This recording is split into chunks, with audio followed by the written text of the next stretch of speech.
పవర్లో ఉన్నప్పుడు మాటలు ఫ్రీగా మాట్లాడొచ్చా? లీడర్ అంటే మైక్ దొరికినప్పుడల్లా ఏదైనా మాట్లాడేయచ్చా? ఒక్క సెంటెన్స్, ఒక్క స్టేట్మెంట్ అదే పార్టీ ఇమేజ్ని క్వశ్చన్ మార్క్లో పెట్టితే? రీసెంట్గా ఎస్ఆర్ కాంగ్రెస్ పార్టీలో అదే జరిగింది. ఇది ఆపోజిషన్ క్రియేట్ చేసిన ఇష్యూ కాదు, ఇది మీడియా ఎగ్జాజరేషన్ కాదు, ఇది లీడర్స్ మాటల వల్ల స్టార్టైన కాంట్రవర్సీ. ఈ వీడియోలో అంబటి రాంబాబు మరియు జోగి రమేష్ రీసెంట్ స్టేట్మెంట్స్ గురించి, అసలు ట్రూత్ ఏంటి, ఎలా స్టార్ట్ అయిందో క్లియర్గా బ్రేక్డౌన్ చేద్దాం. స్టోరీ సింపుల్గా స్టార్ట్ అయింది.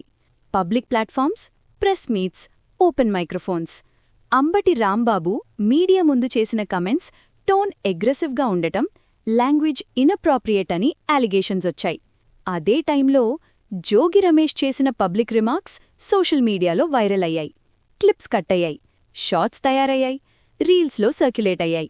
సపోర్టర్స్ చెప్పారు కాంటెక్స్ట్ లేకుండా వైరల్ చేస్తున్నారు అని. ఆపోజిషన్ చెప్పింది ఇది లీడర్షిప్ ఫెయిలియర్ అని. బట్ కామన్ ఆడియన్స్ అడిగింది ఒకటే క్వశ్చన్: పవర్లో ఉన్నప్పుడు లాంగ్వేజ్ కంట్రోల్ అవసరమా లేదా? లీడర్ రెస్పాన్సిబిలిటీ స్పీచ్ వరకు అప్లై అవుతుందా లేదా? పాలిటిక్స్లో స్టేట్మెంట్స్ వెపన్స్ లాంటివి. ఒక్క మాట థౌజండ్స్ ఆఫ్ ఓట్స్ ఇంపాక్ట్ చేస్తుంది. ఇలాంటి సిచ్యువేషన్స్లో పార్టీ ఇమేజ్ డ్యామేజ్ అవుతుందా, లేక టెంపరరీ నాయిస్ మాత్రమేగా? ఎస్ఆర్ కాంగ్రెస్ పార్టీ ఆల్రెడీ ప్రెషర్ ఫేజ్లో ఉండగా ఇలాంటి కాంట్రవర్సీస్ ఫోకస్ డైవర్ట్ చేస్తున్నాయా? అసలు ఇష్యూ లాంగ్వేజేనా, లేదా ఇంటెంటే ప్రాబ్లం? ఫ్రీడమ్ ఆఫ్ స్పీచ్ పాలిటిక్స్లో లిమిట్ ఉందా, లేదా పవర్తో పాటు అబ్సల్యూట్ ఫ్రీడమ్ వస్తుందా?